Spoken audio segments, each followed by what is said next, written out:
There we go. All right. Hey, everybody. Welcome to this episode of Think Business Live. Looking forward to talking with JJ Ghatak. JJ, it's great to connect with you, CEO and co-founder OnLoop.com.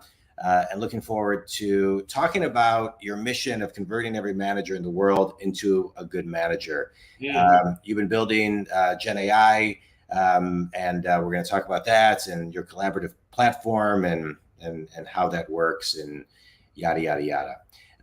But let's kind of start off a little bit about you. To be a co-founder, to be a CEO today, it takes a lot. Does it? Anybody can be a co-founder and CEO. You can be a co-founder and CEO of whatever you want. I think everybody's now a co-founder and CEO on OnLoop, right? I mean, on LinkedIn. But yeah, it doesn't have to be real. But right. But let's talk about the real ones, right? But along the way, I think there's a lot of lessons, right? So I think the more seasoned you are, you can learn the lessons faster. You can apply them in different ways. And so as you look at yourself as a business person, before we jump in, what's the biggest lesson that you've learned in business about business and about yourself? That the biggest thing that drives, and thank you for having me, John. I know thanks, I've set this up for a while, so I'm finally glad to be on. So much of everything is mindset. Mm-hmm. And the moment you decide to do anything entrepreneurial in business, you need to get ready to fail a ton and get punched in the face a lot. And I think something that is hard when you've been an employee for a long time is you're just not used to failing that often. Yeah. Like that's not how you get successful in companies, right? Like you just don't fail that much. And that's a very tough transition for people to make. And I think that's the downside of being seasoned. I think when someone becomes an entrepreneur at 20, I think they're more fearless. Yeah. I think when you're an entrepreneur at 35, I think you carry more baggage. And I think that baggage takes a while to unravel over time. But that's been one of the biggest sort of learnings. Yeah. So a couple of things. Literally, I just hung up with one of my son's best friends, who was a senior at college, calling me for some advice and was asking me a little bit about, a bunch of different things. But one of the things he said, like, what was it like starting your first business? I said, well, I was 23 years old, living at home, just graduated college. So I was fearless. I had no expenses. I had nothing to lose. So all of my energy went into that it was going to succeed. It did, but it was,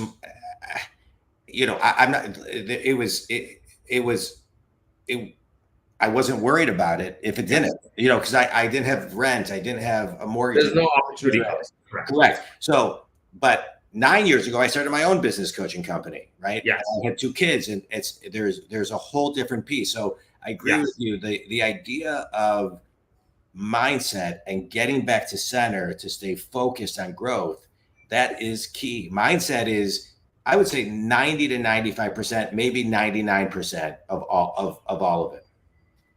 And I think it depends. I think it depends on what you're trying to do. So if you're trying to build something pioneering and you're trying to build something somewhat disruptive, the no's get louder and higher frequency, right? If you're trying to build a copycat Me Too business, I think it's easier to go with the tide. The question is, are you going with the tide or against the tide? Yeah. And Ray Dalio talks about this in Principles, that the most important question in business is how much pain are you willing to tolerate? Right. Not how successful you want to be. Everybody wants to be successful. Right. But they don't understand that it comes with a fuck ton of pain. And pardon the French, a lot of people want the success without the pain. That I think is slightly harder to achieve. Right. And to your point, the higher the pain, you got to focus on your mindset and keep your eye on the prize. And in a way, run your own race, right? You're talking about copycat and this, but if you're running somebody else's race, then your mindset, it's going to be really hard to get your mindset in focus. But at the same time, I will say that I think founders can get very tunnel vision.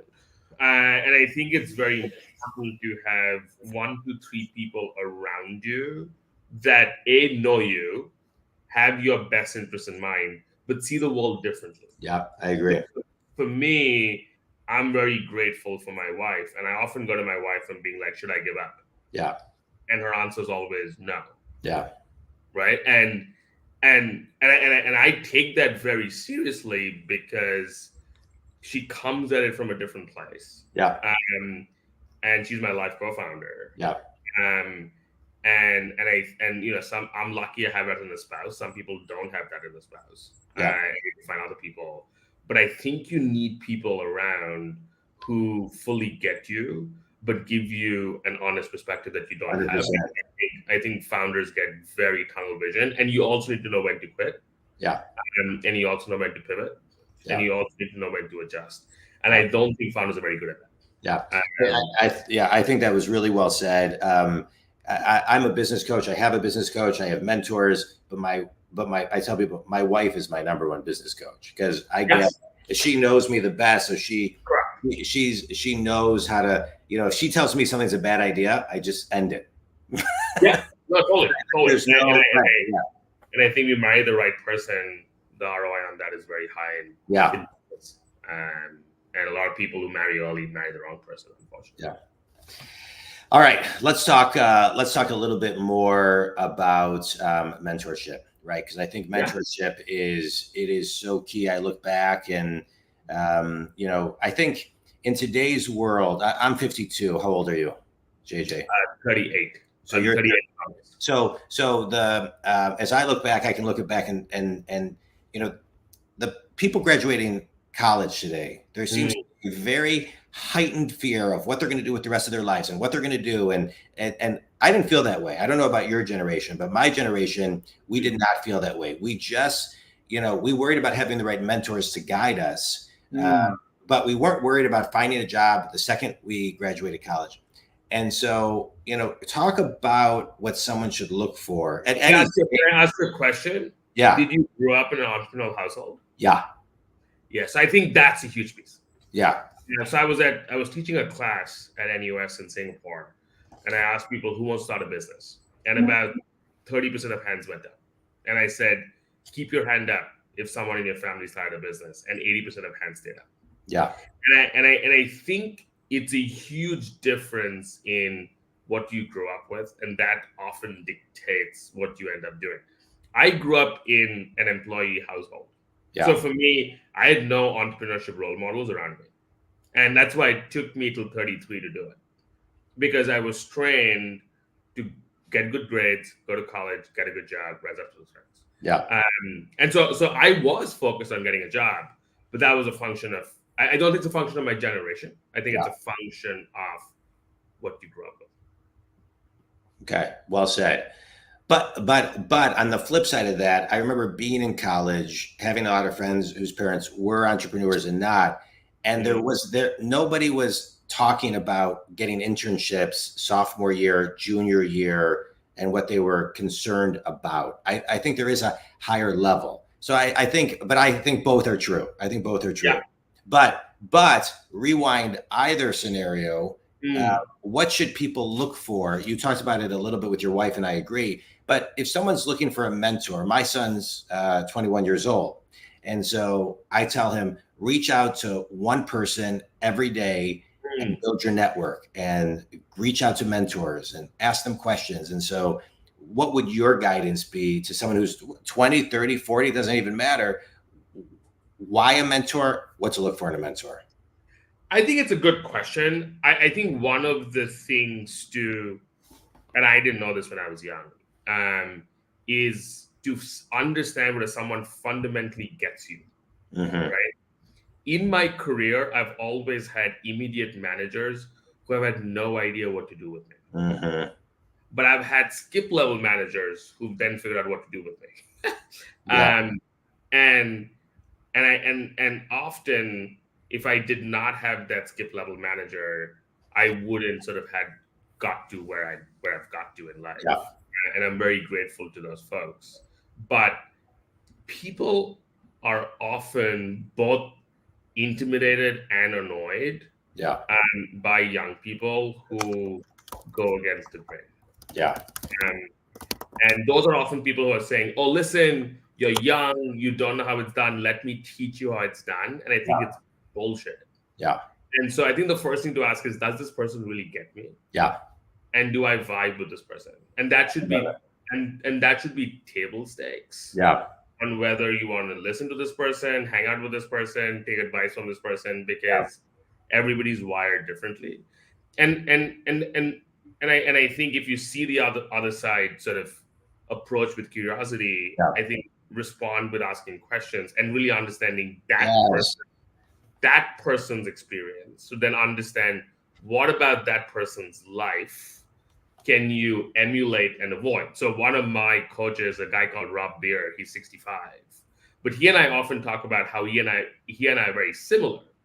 And so through his life, I also get to understand potential pathways I might take that may not serve me well, given what my natural inclinations are.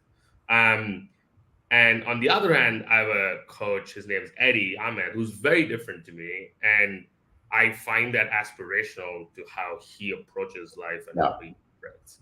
And I think that different people at different stages, but I think most importantly is vibe and do they get you? Yeah. So I love everything you just shared. One of the things I find, and I coach a lot of managers and I coach companies, and when companies tell me, hey, we want you to now work with some of these managers, the first question I ask is, were they promoted to a manager because they were good at their job or because they were good with people? And they'll say, they're good at their job. I say, and a lot of times they don't understand people. And one of the things I see is companies don't invest enough into their managers to make them quote unquote managers. And so let's talk a little bit about kind of wrap in OnLoop.com and make it kind of a mini business course, right? So one of the things I see is when I'm coaching managers, one thing I'll say to them, hey, how many people do you manage? Let's say they say 15, 10, 20, doesn't matter. And I'll say, okay, of the people that you manage, tell me the driver, what drives each person individually. I would say that 90+% of the people say, what do you mean? And that to me is what you're talking about. That's the problem. You can't curate and customize to the individual. That's why they say, in my opinion, people leave managers, not companies. Because to your point, if they don't know the people, if they can't pause and ask a question that's curated to that person, it's disconnect from day one. So my first question is 3-part series on how to be a more effective manager, and you can tie in OnLoop.com. What's number one? So I think the first thing I'll clear out is that 3 words that people use interchangeably that have very different meanings: the word manager, the word leader, and the word coach. And they're used interchangeably all the time, and it really annoys me because each have a very specific definition. Right. Yeah.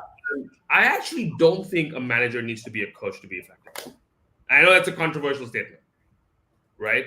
But ultimately, a manager needs to get an outcome done and has a set of resources to get that outcome achieved.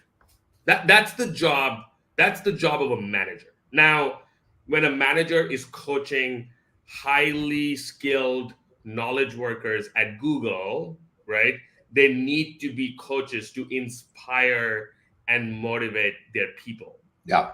But you don't need to do that if you're managing a factory line.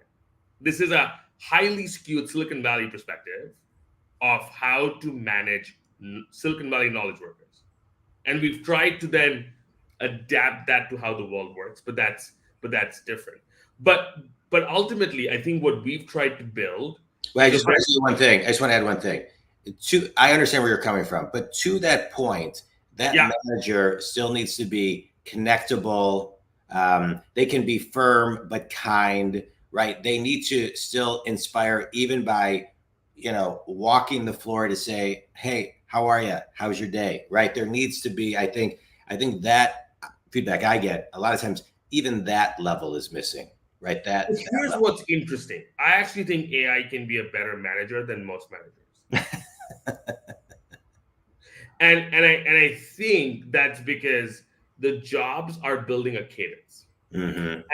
And our collaborative team development framework essentially breaks down the jobs of a manager into 5 very clear hierarchical paths.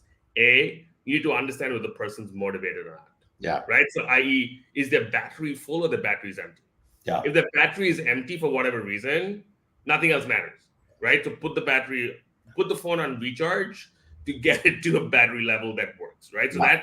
that's check one. Check number Good one. 2 is, do they have clarity on their goals? And we define goals as targets, projects, or skills. Okay. Not OKRs, not KPIs, because those things are for business goals, not for individual goals. So, i.e., can you clearly articulate what targets, projects, and skills you need to achieve? Then the third is, does the person get enough celebrate feedback to understand their superpowers? And people are productive. So bottom layer, motivation. Second piece, productive. So do they understand what they need to achieve and understand what are the strengths that they have in their toolkits to achieve, right? The fourth is, then, are they receiving enough improved feedback to understand their blind spots? And that only becomes relevant if the bottom 3 are in a good place. So, i.e., if you have a poor performer, don't give that person improved feedback. It's going to make things worse. So understand, are they motivated? Are they clear on the goals? I guarantee you, if someone's a poor performer, it's a problem with the bottom 2 layers. And the top 2 layers, so improve feedback and then finally continuous learning and growth, is to make sure your high performers are learning and growing. Yeah. And ultimately, a manager needs to motivate, ensure people are productive, Yeah. and ensure people are growing. In that order. And most managers get overwhelmed and they go all over the place and they don't know which layer to start. And which is why you can train AI to run that hierarchically. And that's why we talk about building both a co-pilot for managers as well as an autopilot for managers. Mm-hmm. Because I think certain organizations are better off with amazing managers having spans of control of 15 or 20 and 80% of the work being done by AI. Versus having spans of control of 4 to 6 and forcing a high-performing engineer to become a manager, because most of them actually don't want to manage people. Yeah. And have no desire to do so. So I think what I find fascinating is our ability to use AI to, the way people talk about AI being customer service and AI being coding, because those are language skills. Management is a language skill. And what large language models are triple PhDs in English. And so how we use them to give everybody the right language skills is fascinating for me. Yeah. And I feel very lucky I get to work in that space. Yeah, I love it. I just want to highlight one thing. I always like talking to people who give a formula where people can then, in a framework that can kind of dive in. But you said one thing I just want to kind of highlight, which is kind of help people understand their superpowers. Most people don't know, most people think if they're great at something, then everybody's great at it, but you need somebody to kind of bring that out of you. So, people think feedback is always constructive feedback about other people, right? That's how the people internalize the word feedback. But strengths-based feedback is more important than improved feedback. Yeah, it's great in terms of value within orgs, and that gets forgotten too. Love it. Let's talk about, as a business person, you've built this business. Where do you get stuck, and how do you get yourself unstuck? I think where I get stuck is trying to do too many things at the same time. And I think most founders are divergent people who want to move a mile a minute, but don't have the resources or the teams to do it. And so for me, constantly sequencing things in the right way and deciding what happens now versus what happens in 6 months versus 12 months, that's the piece that is tough in terms of having a continuous bias towards action, however, letting things marinate and take effect. Yeah. Versus do too many things at the same time. Like right now, my focus is fundraising, and that should be where I spend 80% of my time. That's going to shift to demand generation in the second half of the year, and that's going to become my top job. But this guy, I forget his name. I think his name is Matt Mokari, who coaches a bunch of Silicon Valley CEOs and got pretty famous. He wrote this book called The CEO Within. So he talks a lot about every CEO need to be very clear on what is your top problem, and then at least spending 2+ hours every day on your top problem. Yeah. And I think CEOs often have 18,000 fires to put out, and so they try and do a lot. But you can mistake motion for progress. Yeah. And progress comes from only solving one thing and staying focused on that one thing. Yeah, I love that. I think I hear you. A lot of the C-level execs that I work with, they do have a hard time prioritizing. Yeah. And I find myself, working with them on that very topic. And it's called a big brain problem. When you have a big brain, you're trying to solve many things, but you dumb things down and exactly slow it down a little bit. Yeah, exactly. All right, let's do a quick speed round. A book that's had a big impact on you. You mentioned a couple, but what's a book that's had the biggest impact on you?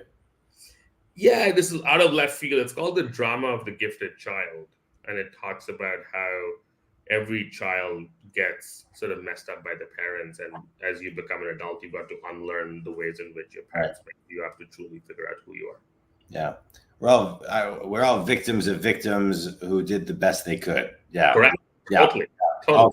Yeah. Best piece of wisdom you've ever received? That I have my superpowers and I should not dwell on my blind spots more than my superpowers. Right. Finish this sentence. Last question. One thing everybody can do to try to recognize their own superpower is? Ask better questions. Love it. Tell everybody, JJ, where they can connect with you, learn a little bit more about you, your ideal clients, etc. LinkedIn. So if you are trying to get hold of me, LinkedIn is probably the best way. I read every message that comes through my mailbox. I may not respond to everyone, but I do read everyone. If you find out, and if you want to know more about our business, OnLoop.com is the place to go. That's great.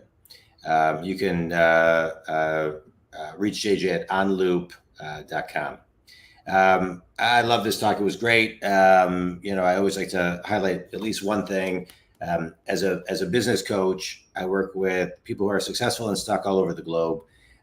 What I love about this podcast is I get to have guests come on board who are in alignment with my mission to help people get unstuck. And Think Community, there's a ton of stuff to get you unstuck here today, not only as an owner of a company, as a CEO, as a co-founder, but as a manager, as a leader. I want to end with extracting something we talked about from the beginning, which is it all starts with mindset. And so, if your mindset is off, do whatever you need to do to get your mindset in alignment, because that's where growth really happens. I think, great things can come when you can get back to center faster.